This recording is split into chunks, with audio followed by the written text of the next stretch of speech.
né? São os concidadãos. E agora, depois dessas palavras assim, Jesus então agora vai ser confrontado e questionado em algumas situações. E aí então que a gente vai entrar nessa outra parte deste capítulo 22. Agora alguém para ler para nós o 15, 16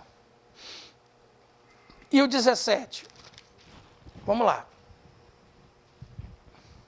Pode ler.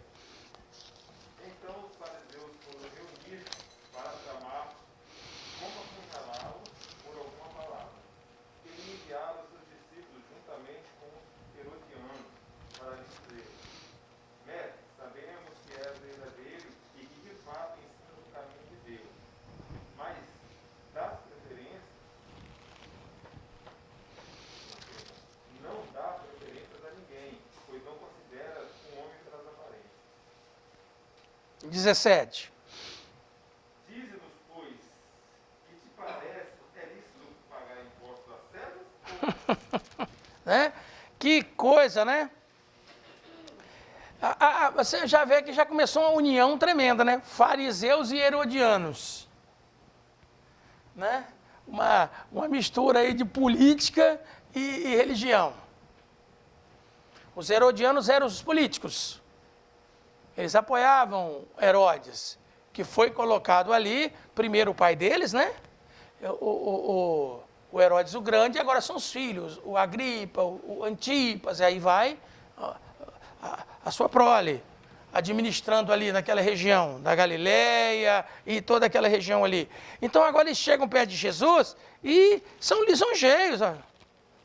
Chegaram perto dele, estavam lá, chegaram para mestres, nós sabemos que o Senhor é verdadeiro, o Senhor ensina o caminho de Deus, né?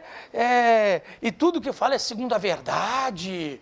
E tem mais, e saber muito bem que o Senhor não faz aí distinção de pessoas, não julga ninguém segundo a aparência, não só trata todo mundo igual, né? Aí, né, talvez comumente a maioria de nós, sim, o que vocês estão querendo? Aí vem a pergunta deles lá, para pressionar Jesus, ó. Diz-nos, pois, que te parece, é lícito pagar ou não o tributo a César? Né? Veja bem, esses grupos tinham diferenças e posicionamentos completamente díspares. Mas para pressionar Jesus, eles se unem. Eles fazem um acordo, né? Hegemônico, né? Mas aqui está mais como conluio do que uma simples hegemonia. É um conluio contra Jesus, para agora colocar Jesus contra a parede. Né? Está aí essa união do poder político com o poder religioso, né? Seja secular, seja eclesiástico, entendeu? Então nós temos que observar isso aí, nós temos que tomar muito cuidado. Nesses tempos díspares, principalmente no Brasil e tantos lugares do mundo, é direita, esquerda, isso, aquilo, é partido tal, fulano, beltrano. Olha, muito cuidado quando se mistura isso com fé e com religião. Temos que ter um cuidado muito grande. Nós, como pessoas, devemos sim ter consciência política e temos as nossas opiniões, entendeu? Mas jamais misturar com a fé. Misturar com a fé vai virar bagunça. A coisa não vai dar certo. Nós temos exemplos na Bíblia e na história da humanidade quando se mistura isso tudo. Entendeu? Fazer uma boa separação sobre isso aí. Nós somos de um país democrático, nós não temos rei, não é isso? Somos uma república federativa, democrática e presidencialista. Cada um tem a sua opinião, cada um tem o seu lado, tanto é que o voto é até, como é que fala? Sigiloso, você vota, escolhe isso aí, está acabado. Não misturemos religião com esses poderes seculares, que a coisa é perigosa. Isso não quer dizer que os religiosos não tenham que ter as suas representações, a sua representatividade. Não é disso que nós estamos falando. Nós temos que tomar muito cuidado com esse engendramento, essa união, como essa que eles fizeram aqui. E essa aqui tinha um fundamento. Essa aqui tinha uma condição. Essa aqui era pegar Jesus pelo pé. Se ele diz que é para pagar, os herodianos falavam, viu? É para pagar. Tá certo? Se ele diz que é para não pagar, Assim, aí dizia que é para pagar, os herodianos iam gostar, iam aplaudir, e os fariseus iam dizer, tá vendo? Ele é contra o povão, ele quer que você pague cada vez mais imposto, fica cada vez mais pobre, e os romanos vão dominando vocês aí, vocês ficam amigos aí na miséria. E se ele diz que é para não pagar, o fariseu ia falar, bom, aí nisso aí ele até que pode concordar com a gente. E o herodiano ia dizer, esse camarada aí é um subversivo. Esse camarada aí quer arrumar confusão com o governo romano.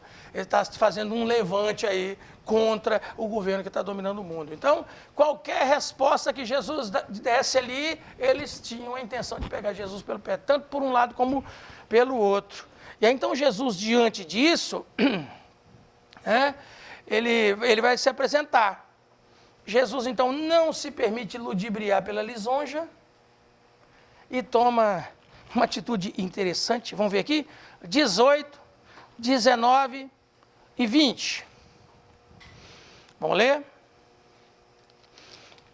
Capítulo 22, 18, 19 e 20. Pode ler. Jesus, porém, conhecendo a malícia, disse: Por que me experimentais, hipócritas? Mostrai-me a moeda do tributo. Mostrai-me a moeda do tributo. E eles lhe apresentaram o dinheiro. Um dinheiro. E ele disse-lhes: De quem é essa efígie e essa inscrição? E ele, pode ler o 21. Disseram-lhe eles: De César. Então ele disse-lhes: Dai, pois, a César o que é de César, e a Deus o que é de Deus. E o que aconteceu? Pode ler o 22, quando ele deu essa resposta aí. E eles, ouvindo isso, maravilharam-se e deixaram-o retirar. Rapaz, o camarada saiu, o camarada se livrou da gente aqui. Você sabe por que acontece, irmão? É o seguinte, a moeda do tributo romano era uma moeda de prata. Esse tributo, esse imposto, e tinha uma inscrição do nome de César nele, tinha a caricatura de César, entendeu? Ali nesse lugar. Tinha essa inscrição, tinha também título dele, que era de rei, e de sumo sacerdote. Mas os judeus não precisavam carregá-la para pagar, ou para fazer comércio, porque essa moeda de prata era muito específica para pagar aquele tributo ali aos romanos. Eles tinham outras moedas e faziam aquelas trocas e tudo. Então, o que está apresentando ali, e naquela moeda do tempo de Jesus, estava escrito assim, Tibério César, filho do divino Augusto. Todos os Césares eram tidos como sumo sacerdote das suas divindades que adoravam.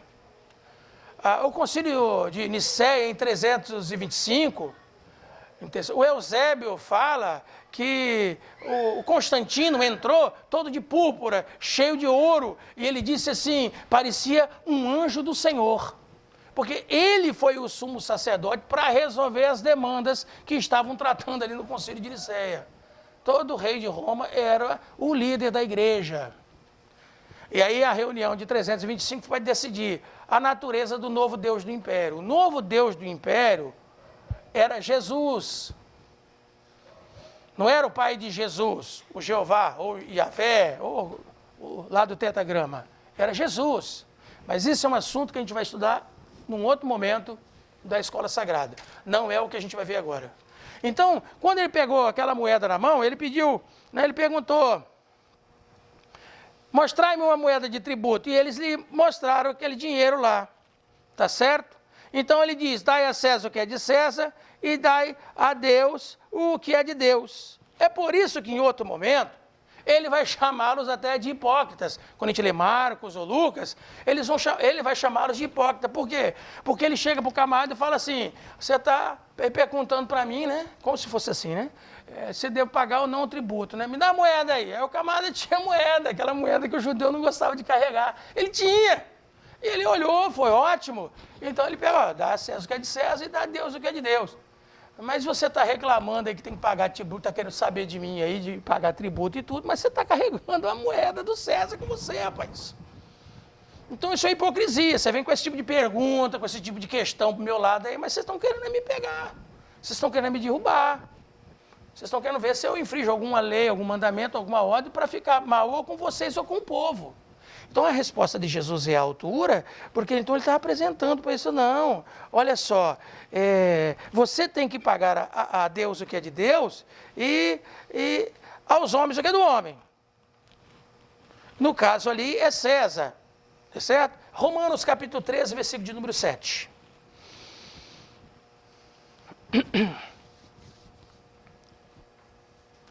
E ele está querendo chamar a atenção, dizendo, ó, já que você tem que devolver a César, não se esqueça que você também tem que devolver para Deus. Se você é filho de Deus, você tem que viver vida de filho de Deus. Se você entende que é a imagem e semelhança do Deus vivo, criado e gerado por Ele, então que você viva como Ele está esperando que você tem capacidade para viver. Tá certo? E é lógico que se alguém falar, não, mas isso também estava incluso os dízimos de oferta, lógico, eles estão falando de imposto e de dízimo e tudo. Jesus, não se esqueça que dias antes, Jesus mandou Pedro pegar um peixe que tinha lá uma moeda na boca que pagava ali o que eles tinham que pagar no templo, não a César, mas no templo. Então vamos lá, Romanos 13, 7, quem vai ler? Portanto, dai a cada o que deveis, a que tributo a que imposto a que temor a que Honra, é isso mesmo. Quer dizer, se a gente deve alguma coisa a alguém, para as autoridades e tudo, vamos resolver. Quem tributo. Quem for tributo, você paga o tributo. Se você tiver que pagar o imposto, pague o seu imposto. Você... Não, só o 7 ainda. E quem temor. E quem honra. E aí no 8 ele vai dizer, se você tiver que dever alguma coisa a alguém, deva apenas o quê? O amor. O amor é uma palavra importantíssima. Nós vamos ver lá na frente, mais uma das perguntas que eles vão fazer para Jesus, a importância do amor, a relevância do amor. Já para aquela época, para a religiosidade dos judeus, eles sabiam que era para ser daquele jeito. Uma coisa é quando a gente sabe, outra coisa é quando a gente pratica.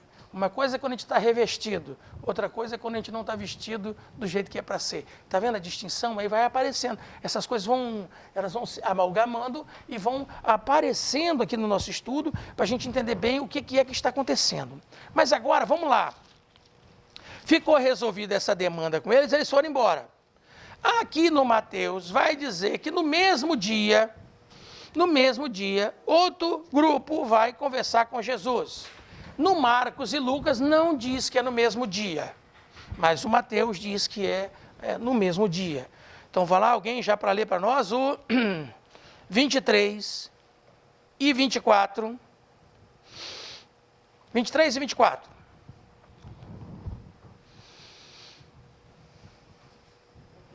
Pode ler.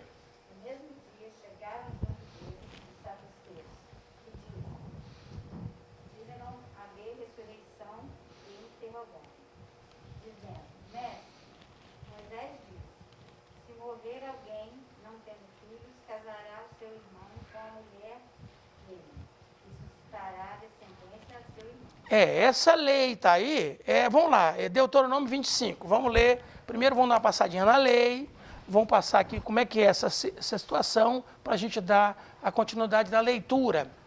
Então, eles chegam para Jesus e indagam, Moisés deu uma lei de que um casal se casou, mas aí a mulher não teve filho, o marido morreu, tem a lei do cunhado. O irmão vai ter que casar com essa mulher, gerar nela o primeiro filho, e esse primeiro filho vai ser em nome do irmão falecido. Essa é a regra, para que não falte o nome do irmão falecido, que até mesmo tenha herdeiro do falecido, para esse filho aí. Então é um filho, né, colocado no nome do outro. 25, Deuteronômio, versículo 5 e 6. Quem vai ler para nós? Faz favor. Deuteronômio 25, 5 e 6. Lê, Leninha. Amém, Leninha. Muito bem. Outra pessoa.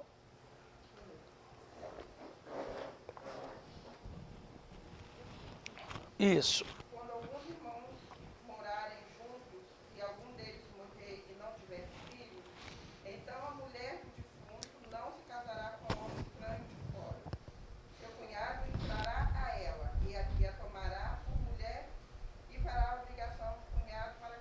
26. 6. Pode ler. E será que o primogênito que ela der à luz estará em nome de seu irmão defunto, para que seu nome não se apague em Israel. Então, entendemos bem essa lei? Ela é uma lei para preservação do nome daquela pessoa, quem vai tomar a herança e tudo mais. Você vê que a mulher, até mesmo para não casar com ninguém estranho. Isso é uma coisa interessante, importante, era necessário para a época e tudo que estava acontecendo. E quem é que faz essa pergunta para Jesus? Nós vimos aqui que era um grupo que não acreditava na ressurreição. Atos dos Apóstolos 23, 8. Outra pessoa para ler, vamos lá, Atos dos Apóstolos 23, 8. Nós vimos aí que lei que eles recorreram para fazer uma pergunta para Jesus. Agora nós estamos vendo que pessoas, que entendimento espiritual eles têm do assunto. Pode falar, Genilson. Observação, por que os irmãos morarem juntos? É porque é na mesma região, porque se alguém tivesse muito afastado, a esposa poderia... Lembra as noras de Noemi? Eles estavam muito afastados. Então, ali não tinha quem tomar essa lei. Como a Noemi vem com a Ruth, o Boaz vai cumprir essa lei. Só que aí não é do cunhado, é remidor, é um parente próximo. Já que não tem cunhado, é um outro parente próximo. Essa lei é dada por Moisés, porque o Onã casou com a Tamar quando o Er tinha morrido. Repete, faz favor. Essa lei é dada mesmo por Moisés, que o Onã casa com a Tamar. Ah, sim, correto. É porque é o seguinte, tem muita lei que já era consuetudinária. Era uma lei que já era da cultura e do costume deles. Agora, quando vai surgir Moisés, muitas dessas leis vão para o papel. Instruídas por Deus. Você vai colocar essa regra sim. Ela já existia entre os outros, mas coloca. Por isso que tem gente que acaba querendo confrontar o código de Hammurabi, o código de Italião, de Sargão. Moisés plagiou. Muitas dessas regras já eram do dia a dia. E agora Israel vai surgir como um povo. Então tem que ter a sua constituição, o seu código civil, o código religioso, o código de conduta da nação que está nascendo. Eles saem escravos do Egito, se tornando uma grande nação, dominando uma área geográfica e criando ali o seu estado, o seu país, que lá depois vai ser chamado de Israel. Está entendendo? Então esses códigos, mesmo os mais antigos, que a gente vê desde lá do Gênesis, ele está contando a história, mas foi antes de Moisés escrever, exatamente. Mas essas regras já eram do dia a dia. A gente não pode esquecer que o próprio livro de Gênesis diz que Abraão guardava os mandamentos, as leis e os estatutos de Deus, e não estava escrito em lugar nenhum. Era escrito nas tábuas do coração, do relacionamento do homem com Deus. Ele já sabia, entendia muito bem como tinha o seu processo da sua vida. Aí vem Moisés, né? Milênios depois, né? Milênios depois do Adão, e aí então, aí vai ser decretado, aí vai ser escrito. Os 10 mandamentos vão ser escritos pelo dedo de Deus em tábuas de pedra, colocado dentro da arca. E a lei de Moisés vai ficar do lado da arca. E uma outra coisa que a gente tem que entender e compreender. Deuteronômio significa assim, segunda lei. Muitos autores, eles dizem que quem escreveu o Deuteronômio de verdade foi o Esdras. Veja bem, isso não quer dizer que o Esdras escrevendo Deuteronômio, isso não quer dizer que Moisés não escreveu esse livro, gente. Quer dizer que o Esdras compilou tudo que tinha e todo aquele processo de Moisés até Esdras, tem muita coisa que ele pode ter colocado ali na pena e no nome de Moisés, naquele livro, mas todo mundo concordava, os rabinos e tudo, já estava todo mundo concordando com o que estava ali. Tanto é que quando ele sobe lá naquele caixote, lê a lei e o povo chora e diz glória a Deus, glória, eles aceitaram aquela lei que está ali. Tá? E o Esdras era da tribo de sacerdote, escriba e doutor da lei. Então a gente tem que entender isso aí também. Então, quando a gente lê ou ouvir alguma coisa parecida com isso por aí afora, fica assustado. Não foi Moisés que escreveu o Deuteronômio todo. Agora não acredito mais na Bíblia, vou jogar fora porque não foi Moisés que escreveu todo ele, porque a gente ouviu que tem coisa ali que é do tempo de Esdras, não é do tempo de Moisés. Então, a gente tem que ter assim, uma maturidade espiritual de entender que as coisas foram sendo aprimoradas, melhoradas e tratadas, sem perder a essência, sem perder a base, sem perder a estrutura, sem perder o fundamento, tá bom? Ninguém se assuste quanto a essas coisas. Então, vamos lá no Atos? Atos 23:8, quem vai ler? Quem não leu ainda? Vamos ler alguém que não leu? Vamos participar? Amém. Porque os saduceus dizem que não há ressurreição, nem anjo, nem espírito. Mas os fariseus reconhecem um e outro. Então quer dizer, esses saduceus divergem dos fariseus. Os saduceus eram uma elite, era uma aristocracia sacerdotal, tinha muita influência nas classes mais ricas, não se incomodavam com as influências dos gentios, se é romano que está mandando, se é gentil que está mandando, para eles isso não fazia diferença nenhuma. O importante é eles estarem no lugar que eles estavam, trabalhando como trabalhando e mantendo a influência, que assim como eles já mantinham, entendeu? Eles queriam manter o que hoje se chama muito do status quo político. Deixa como está, que do jeito que está, está bom. E está certo. Então, isso eles tinham na mente deles, entendeu? Agora, quando eles fazem essa pergunta para Jesus, eles querem primeiro negar a ressurreição. Segundo, ver como que vai ficar a situação de Jesus com os fariseus e com os outros que apoiavam e acreditavam nisso que eles não acreditavam mais. Tá certo? E aí então, quando eles vão fazer essas coisas com Jesus, eles queriam desacreditar a Jesus como teólogo, mostrando que para eles era um absurdo lógico a ressurreição, que era advogada pelos fariseus. Eles eram muito contra os fariseus, porque os fariseus acreditavam na ressurreição, viu? Então, se Jesus apoiar o fariseu, eles desacreditam Jesus teologicamente diante deles, que eles são aristocracias dos sacerdotes.